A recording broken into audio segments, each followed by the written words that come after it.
Kemarin kita sebutkan ada dua makna. Yang pertama, Aba Muqbil,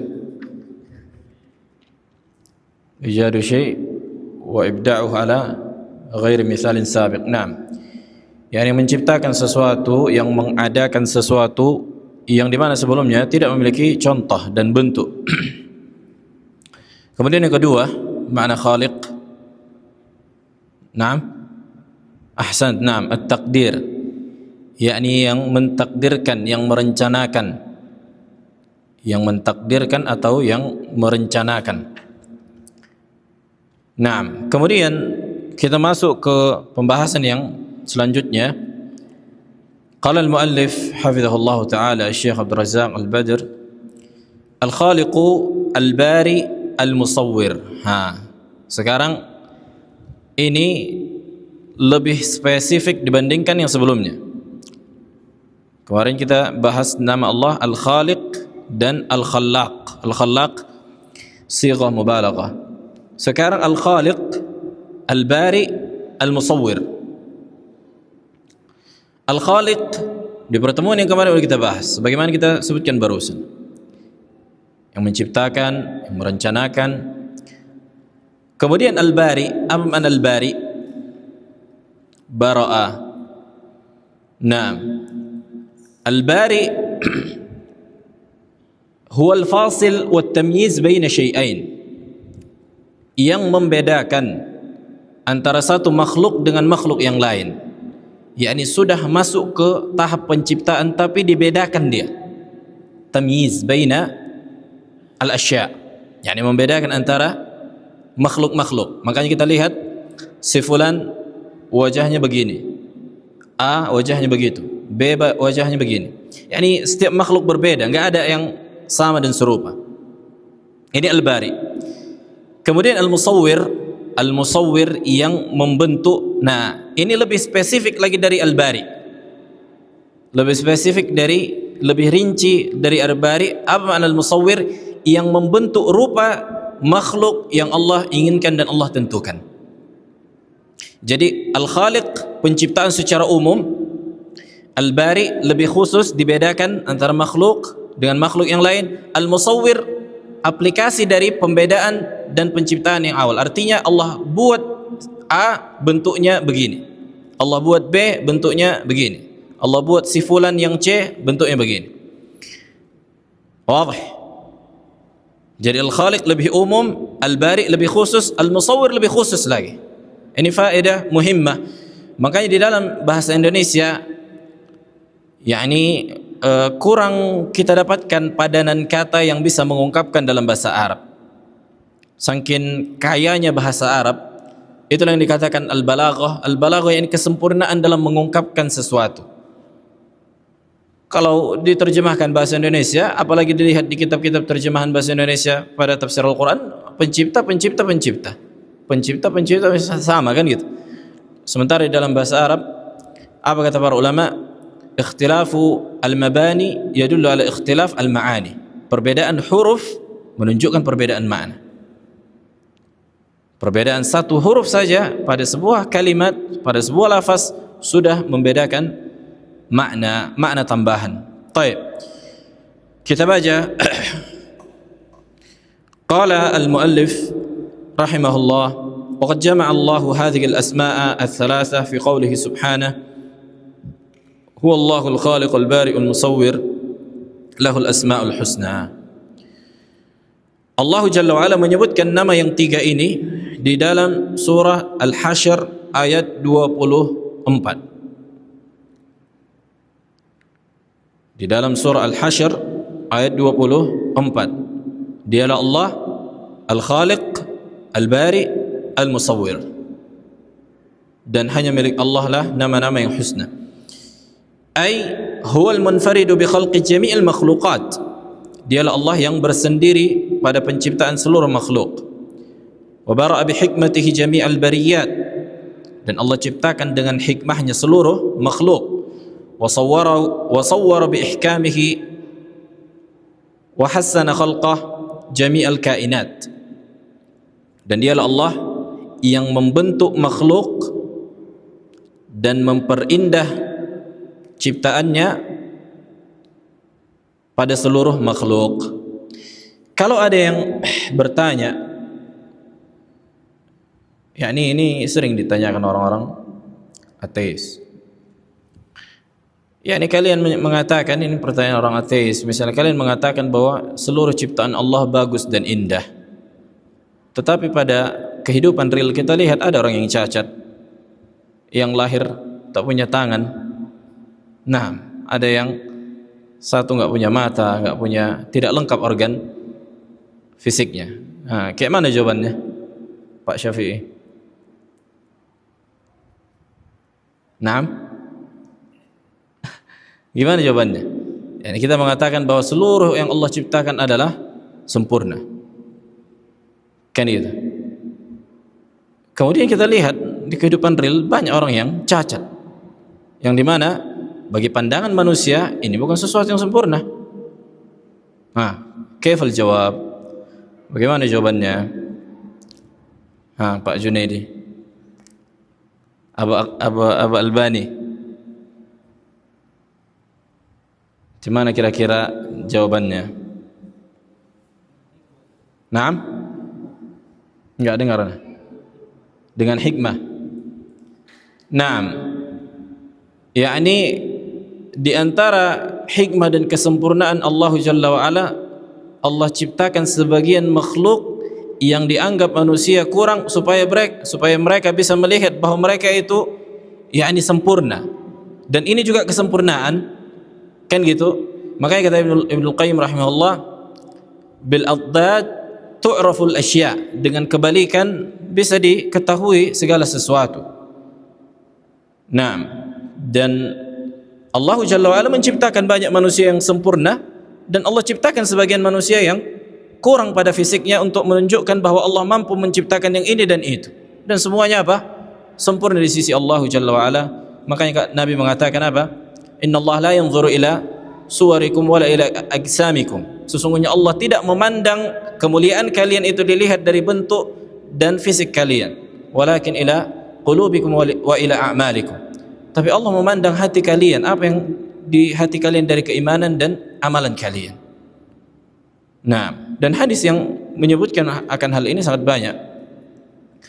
Jadi tidak kontradiksi, karena Allah menciptakan yang sempurna dan Allah ciptakan sebagian yang kurang untuk menunjukkan hikmah dan kesempurnaannya. Nah, fa khalaqaha wa abda'aha wa fataraha fil waqti al munasib laha.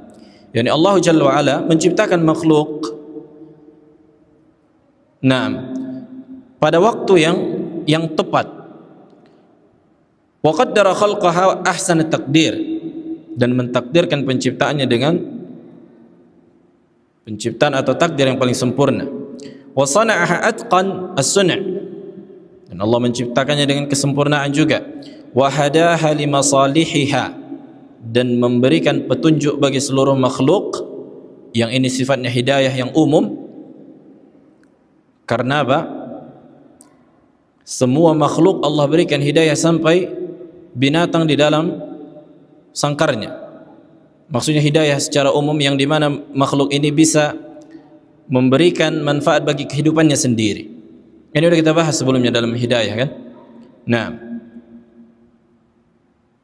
sebagaimana ketika apa? Fir'aun bertanya kepada Nabi Musa, qala faman rabbukum, siapa Rabb kalian? Apa kata Nabi Musa alaihissalam? Qala rabbuna alladhi a'ta kulla syai'in khalqahu thumma hada. Rabb kami adalah yang menciptakan segala sesuatu dari makhluknya, kemudian ia berikan hidayah. Artinya hidayah yang dimana makhluk ini berlangsung kehidupannya dengan hidayah itu. Kayak anak ayam lah, kok bisa dalam cangkangnya dia enggak mati terkurung, kan gitu. Dia bisa tahu jalan keluar. Nah, maka ini menunjukkan Allah memberikan hidayah kepada makhluknya, dan ini hidayah sifatnya umum, tidak berkaitan dengan pahala dan dosa. Qala wa a'ta kulla syai'in khalqahu al-la'iq bih thumma hada kulla makhluqat lima huyyi'a wa khuliqa lahu. Nah, ini hidayah yang sifatnya khas, berkaitan dengan hidayah syar'iyyah, berkaitan dengan ilmu. Nah, sebagaimana kata Nabi alaihi salatu wassalam, nah, fakullun muyassarun lima khuliqa lahu, setiap manusia dimudahkan atas apa yang ia diciptakan untuknya. Kalau dia menjadi penghuni surga akan dimudahkan amal saleh dan dipersulit amal buruk. Sementara kalau penghuni neraka akan dimudahkan amal buruk dan dipersulit amal saleh. Na'udzubillah. Qala fal khaliqu huwa al muqaddir lil asya' ala muqtada hikmatih. Al khaliq, dialah yang mentakdirkan segala sesuatu sesuai dengan konsekuensi hikmahnya. Wal bari'u al mujid laha ba'da al adam.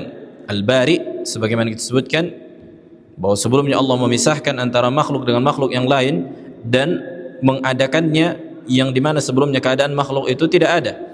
Wal musawwiru ay al makhluqat wal kainat kaifa sya'. Adapun al musawwir yang membentuk, yakni Allah yang membentuk seluruh makhluk bagaimana saja ia kehendaki. Fal bari'u al musawwir fihima kama qala Ibnu Qayyim tafsilun li ma'na ismil khaliq.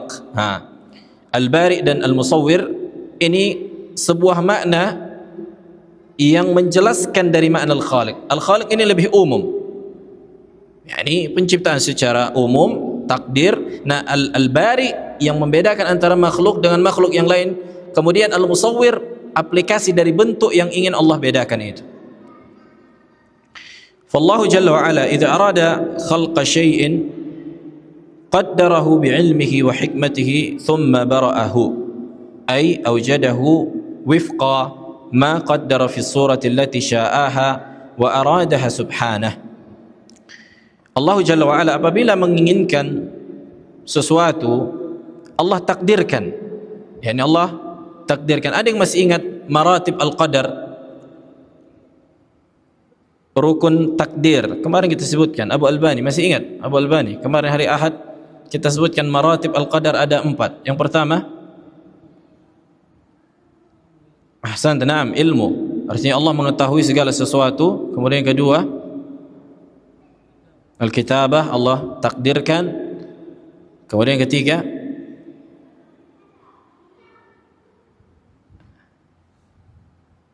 na'am, al-masyiah, ahsan, keinginan. Kemudian yang keempat, al-khalq, penciptaan. Na'am.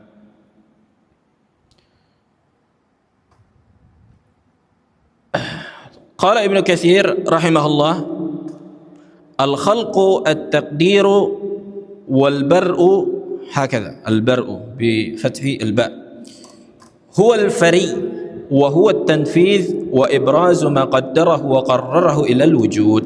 Kata Ibnu Katsir di antara murid Syekhul Islam Ibnu Taimiyah rahimahullah, al-khalq wa taqdir, penciptaan, takdir. Al-bar ini masdar dari al-bari. Al-bari isim fa'il. Wa huwa al-fari, kemarin kita sebutkan al-fari artinya mengaplikasikan apa yang telah direncanakan sebelumnya, aplikasi dari apa yang direncanakan. Nah, yakni membuat sesuatu yang sebelumnya direncanakan, yang sebelumnya tidak ada menjadi ada. Inilah makna al-fari. Walaysa kullu man qaddara syai'an wa rattabahu yaqdiru ala tanfidhihi wa ijadihi siwa Allah jalla wa ala. Ini faedah muhimmah jiddan. Dan kemarin sudah kita singgung juga, tidak semua pihak yang merencanakan sesuatu dan mengaturnya, menyusunnya dan mengaturnya mampu untuk melaksanakan apa yang ia rencanakan kecuali Allah jalla wa ala. Ya kan? Tidak semua yang merencanakan, menginginkan sesuatu pasti mampu melakukannya. Dan ini kita rasakan secara real dalam kehidupan kita. Betapa banyak yang kita inginkan dan kita rencanakan, qaddarallahu wa ma syaa fa'al. Kejadian ini, itu dan seterusnya. Naam. Wa qauluhu ta'ala afwan min babi faedah. Kenapa demikian? Kenapa selain Allah tidak mampu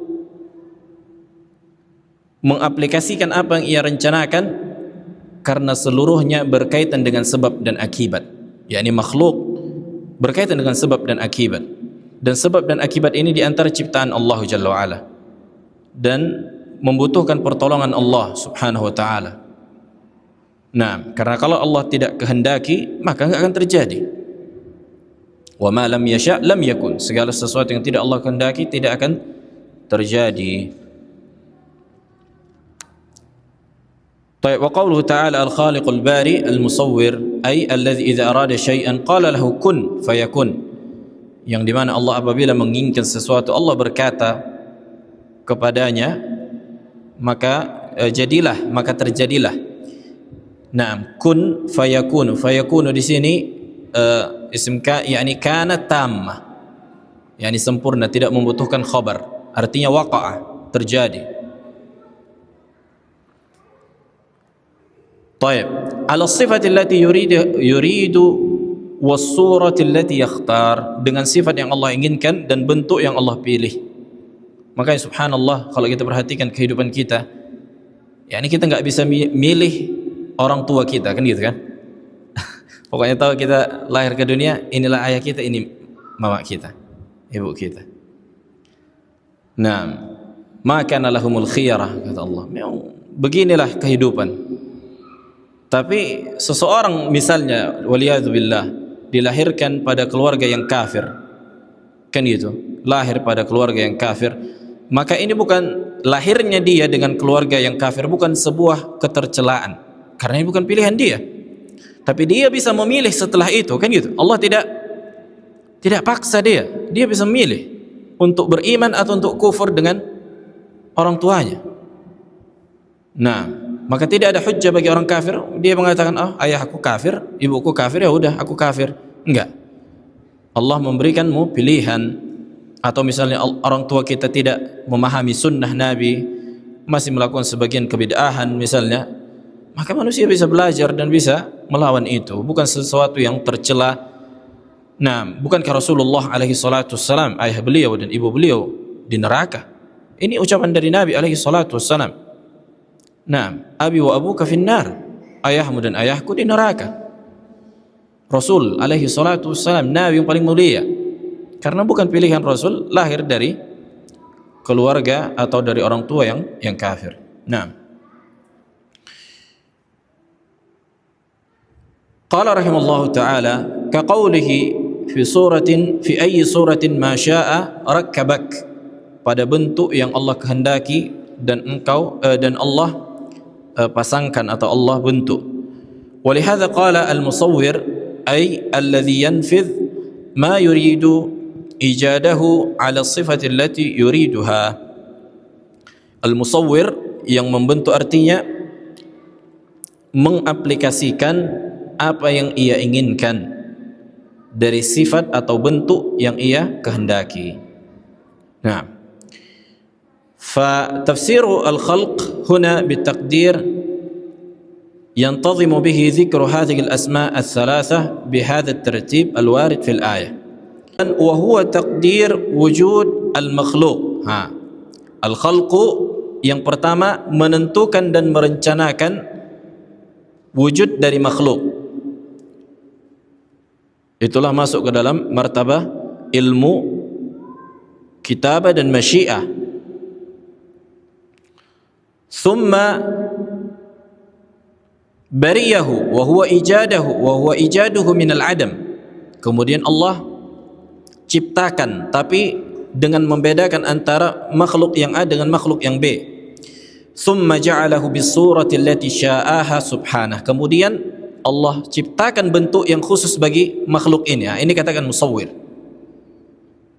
Qala Allah Ta'ala وَلَقَدْ خَلَقْنَاكُمْ ثُمَّ صَوَّرْنَاكُمْ. Menunjukkan apa? Menunjukkan antara al-khalq wa taswir syai'un mukhtalaf. Menunjukkan bahwa menciptakan dan membentuk sesuatu yang berbeda tapi memiliki makna yang secara umum sama. Semua yang membentuk pasti menciptakan, tapi tidak yang menciptakan sudah pasti membentuk. Nah, makanya Allah mengatakan, sungguh kami telah menciptakan kalian, thumma sawwarnakum, kemudian kami bentuk kalian. Nah, atau bisa juga, bukankah sebelumnya manusia ketika di rahim ibunya, ya ini dalam keadaan nutfah, dalam keadaan mani, ya kan, enggak, belum bentuknya belum jelas apa. Allah ciptakan, kemudian apa? Allah bentuk wajah manusia dengan bentuk yang Allah inginkan. Dengan bentuk yang Allah inginkan. Fal khalqu awalan thumma at-taswir. Yani yang pertama ciptakan, kemudian Allah bentuk. Yani bentuk ini lebih spesifik dari penciptaan. Kama anna al-khalqa awalan thumma al-bari. Begitu juga diciptakan kemudian al-bari, yakni dibedakan antara makhluk A dengan yang B. Misalnya qala ta'ala ma asaba min musibatin fil ardi wala fi anfusikum illa fi kitabin min qabli an nabra'aha inna dzalika 'ala Allah yasir. Tidaklah musibah yang menimpa kalian di bumi dan di dalam diri-diri kalian kecuali telah tertulis di dalam kitab sebelum kami mengadakannya, mewujudkannya. Sesungguhnya itu mudah bagi Allah Jalla wa Ala. Wal bariyatu hum al khaliqah. Al bariyah artinya makhluk. Wa qad khalaqahumullahu fa ja'ala minhumul kafira wa minhum al mu'min. Naam. Ini menunjukkan bahwa orang yang kafir di antara ciptaan Allah dan orang yang beriman di antara ciptaan Allah subhanahu wa ta'ala. Kama qala ta'ala huwa alladhi khalaqakum faminkum kafir wa minkum mu'min wallahu bima ta'maluna basir. Dialah Allah yang menciptakan kalian, di antara kalian ada yang kafir dan di antara kalian ada yang beriman, dan Allah Maha mengetahui atau Maha melihat apa yang kalian lakukan. Faman kana minhum mu'minan muti'an fa ulaika khairul bariyah. Siapa di antara manusia yang beriman dan taat kepada Allah, itulah sebaik-baik makhluk. Wa man kana minhum kafiran musyrika fa ulaika syarrul bariyah. Siapa di antara mereka yang kafir dan musyrik, itulah seburuk-buruk makhluk. Kama qala ta'ala innal ladzina kafaru min ahli alkitabi wal musyrikin fi nari jahannam khalidina fiha ulaika hum syarrul bariyah. Sesungguhnya orang-orang yang kafir dari kalangan ahli kitab, dari kalangan musyrikin, mereka akan masuk ke neraka jahannam, kekal di dalamnya. Subhanallah. Ulaika hum syarrul bariyah. Mereka lah manusia yang paling buruk. Min babi faedah, kemarin kita sebutkan di waktu di Kota Pinang al-dars tentang masalah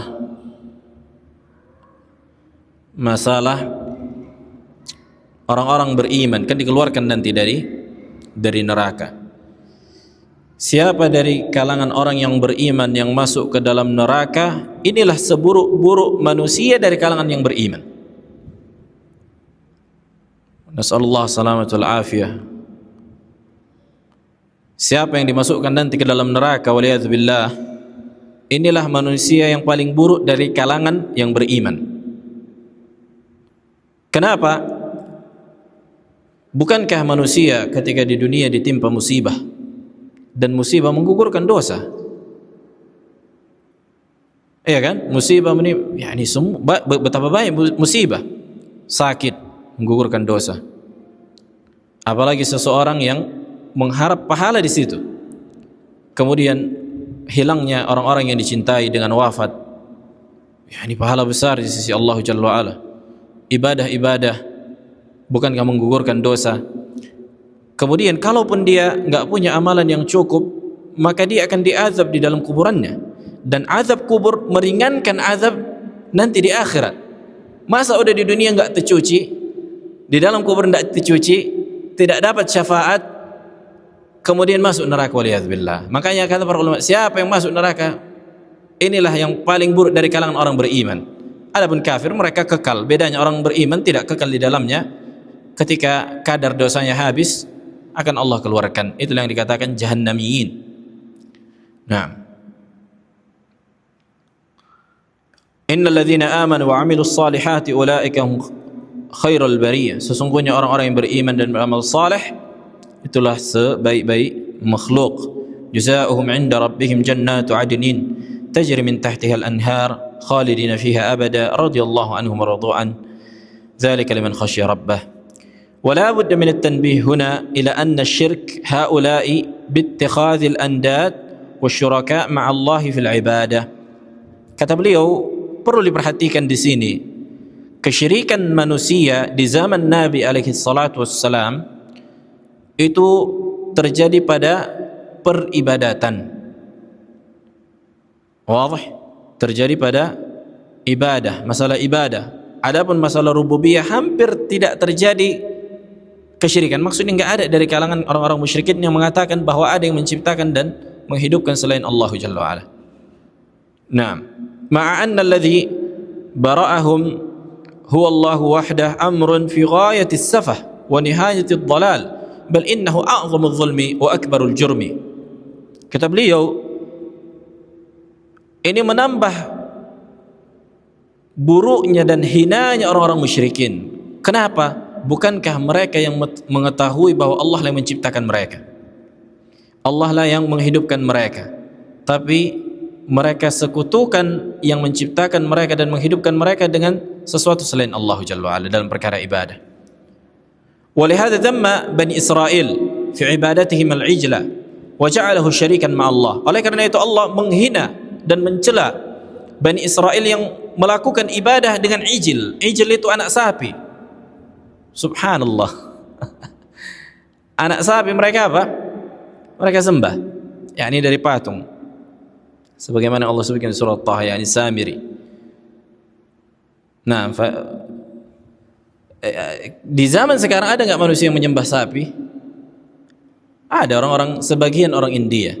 Walaupun sebagian India, wallahu alam, ketika ana baca, mereka tidak mengatakan kami menyembah sapi, tapi kami memuliakan sapi. Kami memuliakan sapi. Kenapa? Karena kata mereka sapi ini memberikan manfaat bagi manusia seperti susu, menghasilkan susu, bisa membajak sawah dan seterusnya. Kata mereka kami enggak menyembah, tapi kami muliakan. Wallahu alam, mungkin sebagian mereka memang ada yang sampai pada tingkat menyembah, sujud dan meminta kepada sapi.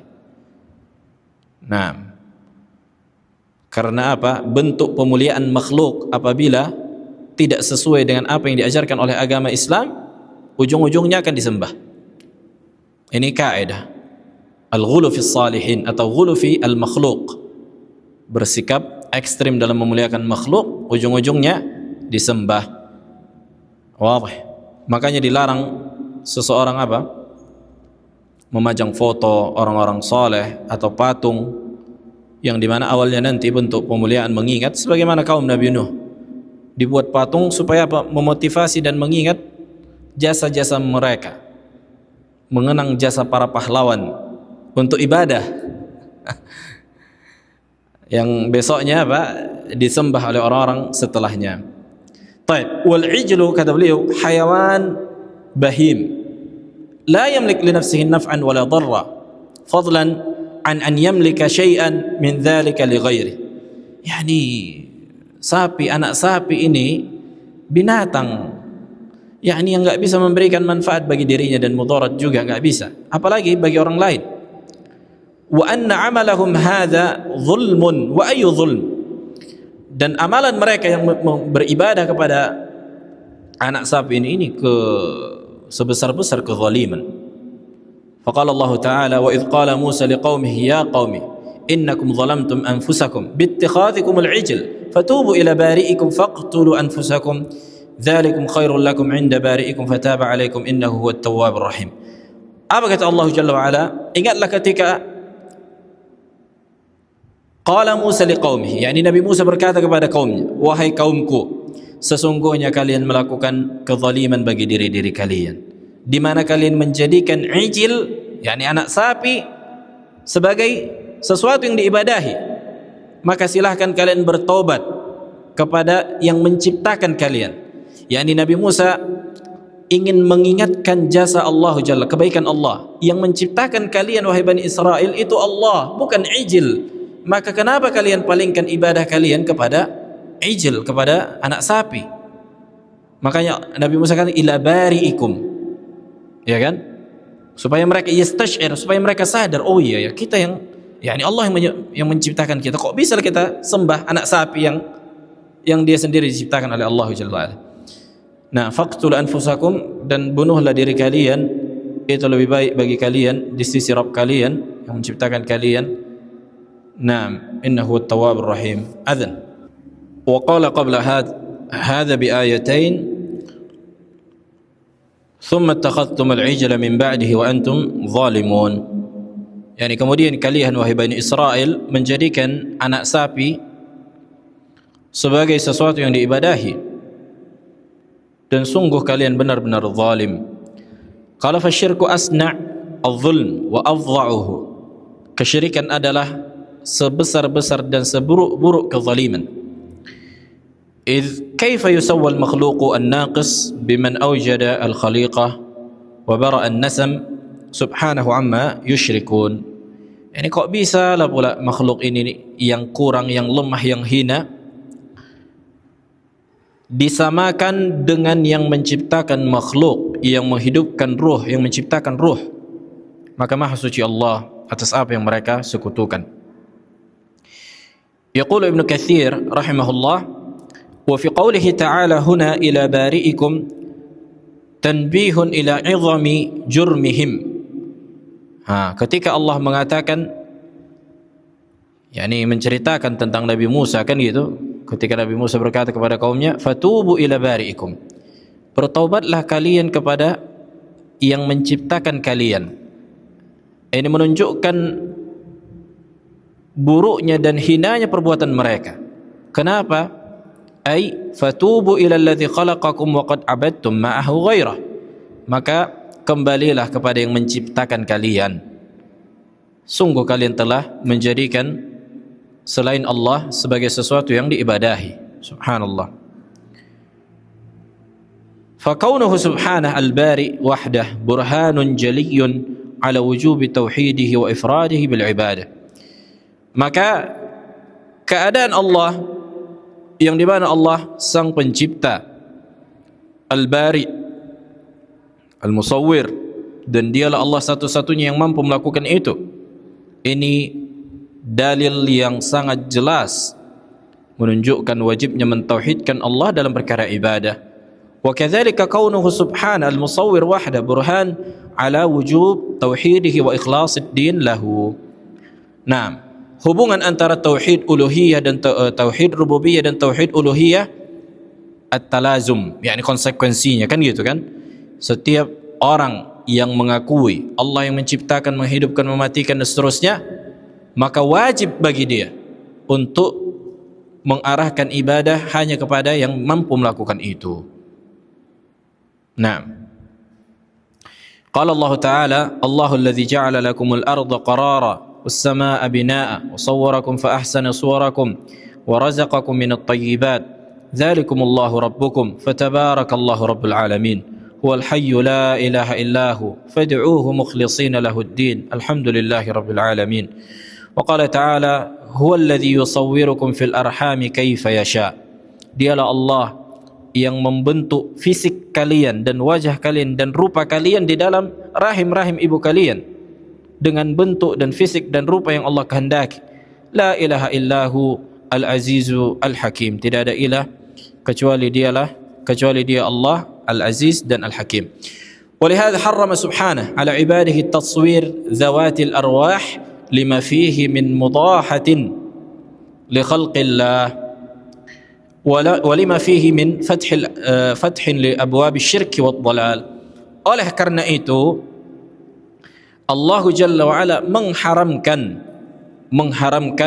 makhluknya untuk mentaswir, untuk mentaswir, yakni membentuk, menggambar. Gambar itu ada dua bentuk, imma dia 3 dimensi atau 2 dimensi, imma dia 3D atau 2D. Apa bedanya Abu Albani? Masa enggak tahu Abu Albani orang elektronik.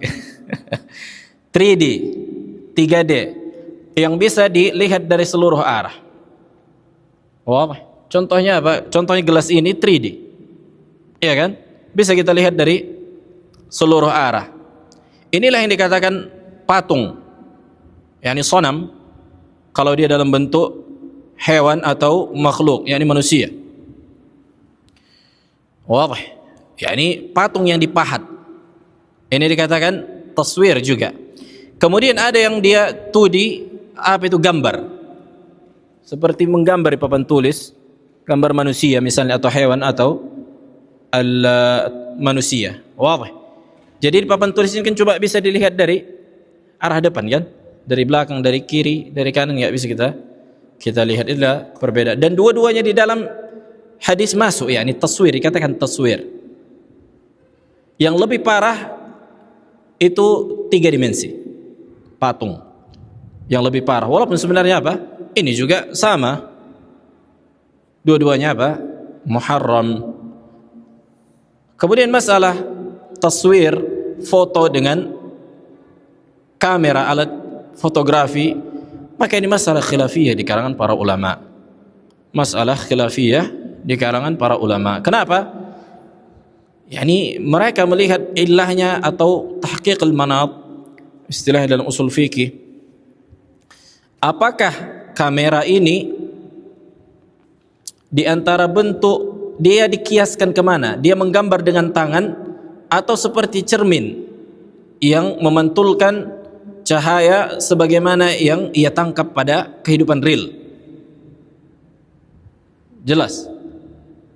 Nah, makanya AI generate itu muharram.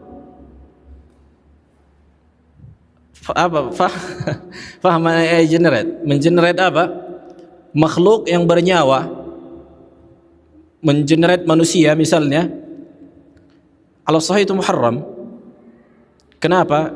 Karena dia bukan membiaskan cahaya, bukan membiaskan apa, memantulkan cahaya. Maka siapa yang melakukan itu tidak bertaubat kepada Allah Jalla wa'ala. Dan banyak orang-orang awam enggak tahu itu. Kalau foto masih ada khilaf, tapi kalau AI generate, nah ini yang disamakan dengan memahat patung atau menggambar makhluk yang bernyawa yang tidak ada contoh sebelumnya. Karena mereka para ulama yang membolehkan kamera, mereka kiaskan dengan cermin. Mereka kiaskan dengan cermin. Karena cermin itu apa? Halal. Kan itu mubah, bukan sesuatu yang muharram. Nah, kata mereka begitu juga dengan kamera. Nah,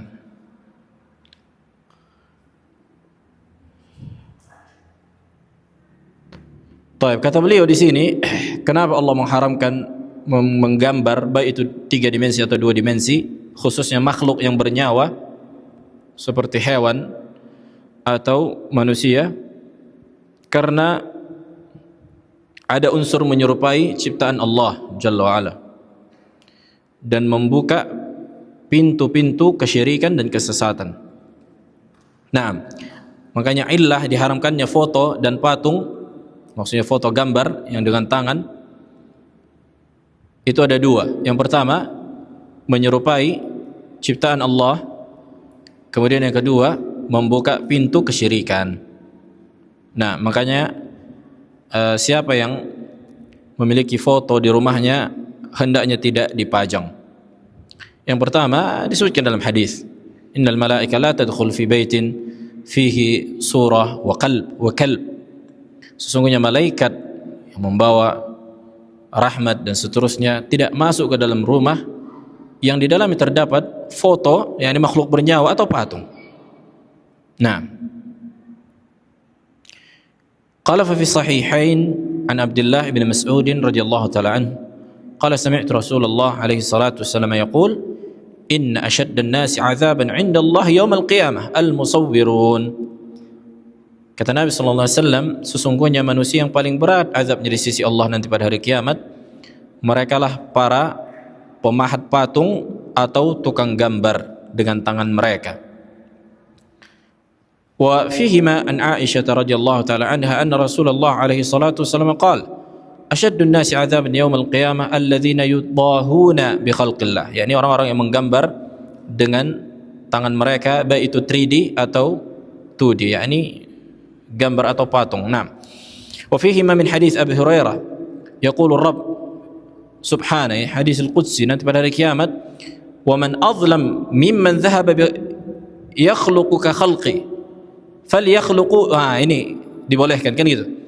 Hukum asal menggambar diharamkan, Kemudian Allah mengatakan, yakni siapa yang lebih zalim lagi dari orang-orang yang menciptakan seperti ciptaanku, maka siapa yang mau menggambar atau yakni dengan dua D, yakni gambar atau patung, hendaklah dia gambar atau dia pahat dzurrah, yakni gandum, yakni bukan sesuatu yang bernyawa, bukan sesuatu yang bernyawa. Nah, au liyakhluq hibbatan au liyakhluq sya'iratan. Nah, dia gambar biji, dia buat ini yang sesuatu intinya yang tidak bernyawa. Kemudian apa patokan bernyawa itu? Al-wajh, yakni wajah. Nah, makanya disebutkan dalam sebagian riwayat bahwa Rasulullah ketika melihat patung hendaknya dihilangkan kepalanya. As-suratu hiyal wajh. Karena bentuk yang bisa dibedakan antara satu dengan yang lain itu pada wajahnya. Nah, maksudnya kalau patung misalnya ada orang jual baju kan gitu kan, sering ada apa pajangannya. Nah, apakah boleh? Kalau masih bisa dibuat yang lain silahkan, tapi kalaupun harus kayak gitu, hilangkan kepalanya. Ya ini boleh insyaallah. Karena dia seperti pohon kan ya. Karena yang bisa, ya ini yang sesuatu yang paling membedakan antara manusia dengan manusia yang lain atau makhluk dengan makhluk yang lain adalah wajahnya. Nah, wa fihima min hadits Abdullah bin Umar radhiyallahu taala anhuma anna Rasulullah sallallahu alaihi wasallam qala innal ladzina yas'una hadhihi suwar yu'adzabuna yaumal qiyamah yuqalu lahum ihyau ma khalaqtum. Sesungguhnya orang-orang yang membuat makhluk yang bernyawa, baik itu dengan pahat atau gambar, maka akan diazab pada hari kiamat dan dikatakan kepada mereka, hidupkanlah apa yang kalian ciptakan atau apa yang kalian gambar atau apa yang kalian pahat. وفي هذا الحديث الأخير بيان لصفة التعذيب المصور يوم القيامة بأنه يكلف نفخ الروح في الصورة التي صورها وهو لا يقدر على ذلك فيستمر تعذيبه. Kata beliau, hadis tersebut di antara azab orang yang menggambar atau orang yang memahat dengan tangannya dengan makhluk yang bernyawa pada hari kiamat, di mana dia diperintahkan untuk meniupkan ruh, atas apa yang ia gambar atau dia pahat, sementara ia tidak mampu, dan begitulah seterusnya azabnya apabila Allah tidak mengampuninya dan apabila Allah memasukkan ke dalam neraka. Nah, thumma inna hadhihi al-asma' al-thalatha tanqasimu ila qismain. Kata beliau, nama Allah yang tiga tadi, apa saja yang tadi yang tiga? Pak Syafi'i? Al-Khaliq, Al-Bari, Al-Musawwir. Fal-Bari'u ismun mukhtassun billahi jalla wa ala. Kata beliau, fala yajuzu an yutlaqa ala ghairihi bi ayyi hal. Al-Bari ini khusus bagi Allah. Tidak boleh dikatakan selain Allah Al-Bari, atau dinamakan atau seseorang menamakan dirinya Al-Bari. Lianna al-bar'a wa huwa al-ijad min al-adam amrun mukhtass bihi subhanahu. Kenapa? Karena di antara makna Al-Bari adalah yang menciptakan sesuatu yang sebelumnya enggak ada menjadi ada, dan ini khusus bagi Allah. Fa huwa alladhi bar'a al-khaliqah wa awjadaha min al-adam. Dialah Allah satu-satunya yang menciptakan makhluk yang dimana sebelumnya makhluk itu enggak ada. Wa amma al-khaliq al-musawwir fa inna ista'mala mutlaqain ghairi muqayyadain lam yutlaqa illa 'ala ar-rabb. Nah, adapun penggunaan al-khaliq dan al-musawwir apabila digunakan secara mutlak, tidak diikat, maka tidak boleh disandarkan kecuali atau diucapkan kecuali hanya untuk Allah. Kalau diikat misalnya manusia musawwir al-masjid, boleh. Si fulan Zaid musawwiru hadzal masjid. Dia yang mensketsa dan menggambar dan membentuk masjid ini. Iya kan? Siapa arsiteknya? Arsitek musawwir, ya enggak? Nah, walaupun bukan dia yang membangunnya, yang mentanfidnya. Bisa juga dikatakan al-khalqu au al-qadru. wa in ista'mala muqayyadaini atlaqa 'ala al-'abd. Ini faedah. Afwan, al-khaliq al-bari al-musawwir. Kemudian wa in ista'mala, apabila dua nama tadi, apa tadi? Al-khaliq dan al-musawwir. Kalau al-bari hanya untuk Allah, tidak bisa dikatakan manusia al-bari yang ini, misalnya bari handphone, enggak bisa. Tapi kalau al-khaliq dan al-musawwir masih bisa diucapkan untuk makhluk, tapi diikat dengan sesuatu yang ia bikin, tidak secara mutlak. Kama yuqalu liman qaddara syai'an innahu khalaqahu, qala syair. Sebagaimana dikatakan bagi orang yang merencanakan, mensketsa sebuah sesuatu, segala sesuatu, yakni dikatakan bahwa dia yang menciptakan atau dia yang membuat. Ini boleh digunakan secara bahasa, sebagaimana dikatakan penyair, wala anta tafri ma khalaqta wa ba'dul qaumi yakhluqu thumma la yafri. Sesungguhnya engkau mengaplikasikan apa yang engkau rencanakan, mengerjakan apa yang engkau rencanakan, karena sebagian kaum itu apa? Yakni merencanakan tapi tak mampu untuk mengaplikasikannya. Yafri yakni yunaffidh. Ay laka qudratun tamdi wa tanfidh biha ma qadartahu wa ghayruka yaqdiru asya'a wa huwa ajiz an infadhiha wa imda'iha. Wa bihadha al-i'tibar sahha al-itlaq khaliq ala al-'abd fi qawlihi ta'ala fatabarakallahu ahsanul khaliqin. Naam, apakah dikatakan manusia menciptakan? Naam, manusia menciptakan apabila ditinjau dari merencanakan sesuatu dan mengaplikasikannya, atau yang membentuk dan mensketsa sesuatu. Naam. Adapun yang al-bari, yang menciptakan yang sebelumnya enggak ada menjadi ada tanpa sebab dan akibat, kan gitu, dialah Allah, maka ini hanya milik Allah Jalla wa Ala. Ahsanul musawwirin wal muqaddirin, dialah Allah yang sebaik-baik yang membentuk dan merencanakan. Wa man lam yudrik hadha at-tafsil akhta'a fi hadzal bab. Kata beliau, siapa yang enggak faham rincian ini, akan tergelincir pada perkara ini. Imma bi nafi itlaqi khaliq musawwir bi hadzal i'tibar 'ala al-makhluq, yakni dia katakan bahwa manusia itu sebenarnya tidak mampu untuk menggambar atau merencanakan, atau an yuthbit lil makhluqi ma yakhtassu billahi min dzalik, atau dia menetapkan apa yang menjadi kekhususan bagi Allah, wa huwa tafarruduhu subhanahu bi khalqin wa ijadi jami' hadhihi al makhluqat daqiqiha wa jaliliha. Naam, Allah taala yaqul ayusyrikuna ma la yakhluqu syai'an wa hum yukhlaqun. Apakah mereka menyekutukan dengan sesuatu yang tak bisa menciptakan apapun yang sebelumnya enggak ada menjadi ada, yakni makhluk, bahkan mereka diciptakan. Wala yastati'una lahum nasran wala anfusahum yansurun, bahkan mereka tak mampu menolong diri-diri mereka,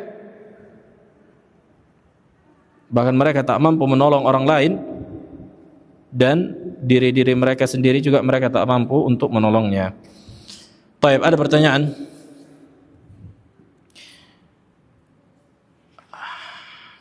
Kalau ada yang mau ditanya, tafadhal.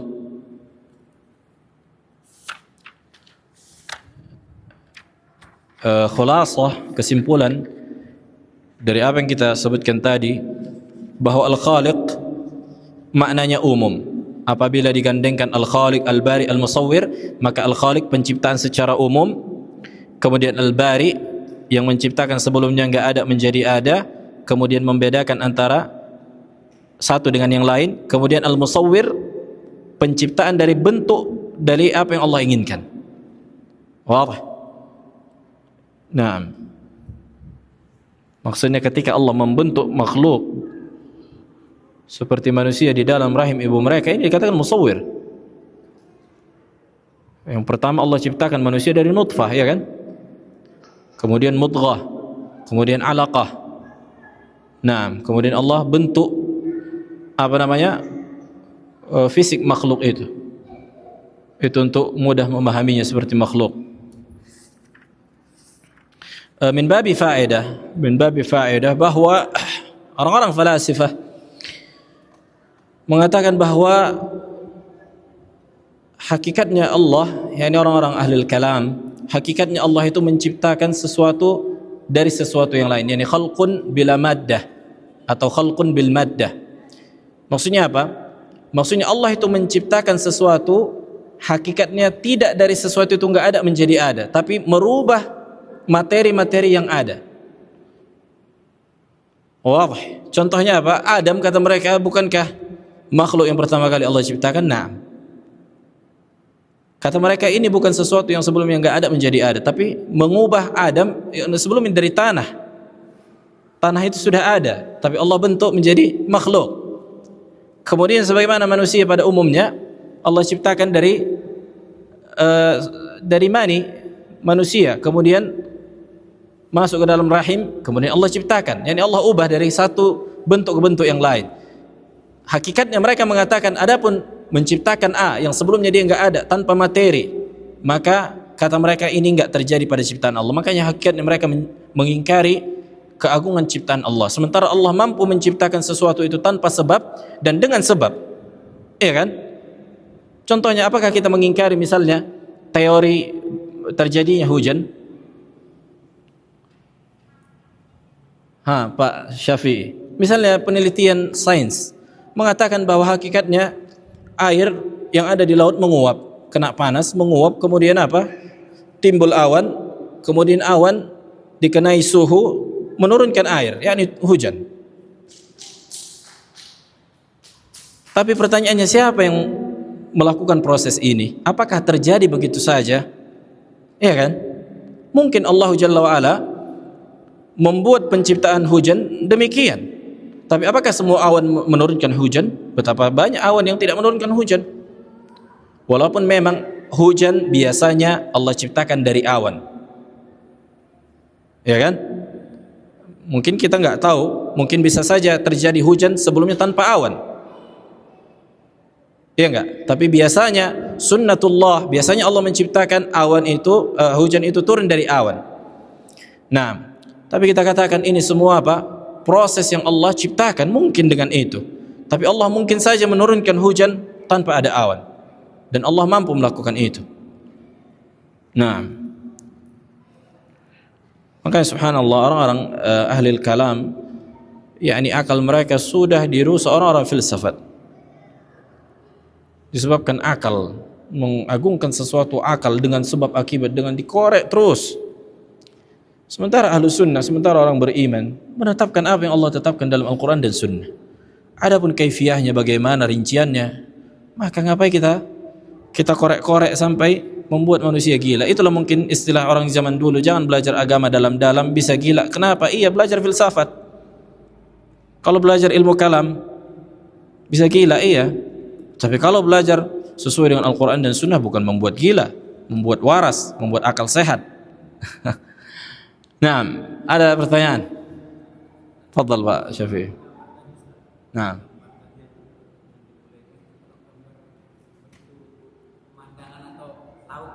Nah, boleh.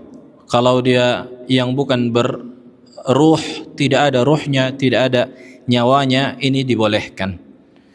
Sebagaimana disebutkan dalam hadis tadi, falyakhluqu burratan aw sya'iratan aw burra aw sya'ira, maka dibolehkan menggambar kitab, apapun yang tidak memiliki ruh dan nyawa, maka dibolehkan. Nah, maksudnya handphone atau gambar dengan tangan? Gambar dengan tangan, lukisan gitu kan? Itu dibolehkan. Kalau handphone lebih boleh lagi kan gitu, karena dia ibarat mengkiaskan dari apa, membiaskan cahaya cermin, lebih boleh lagi. Kalau tangan saja boleh, maka handphone lebih boleh lagi. Allahu a'lam. Maksudnya apa? Ya, ini masalah foto, hendaknya seorang menghindari sebisa mungkin kan gitu, apalagi di sosmed. Kalau bisa jangan di-upload foto wajahnya. Artinya kita tidak membid'ahkan orang gara-gara foto, tapi juga bukan juga kita bermudah-mudahan. Sebagian manusia karena dibilang ini, ya ini adanya khilafiyah membolehkan bermudah-mudahan, lah. Galat, salah ini.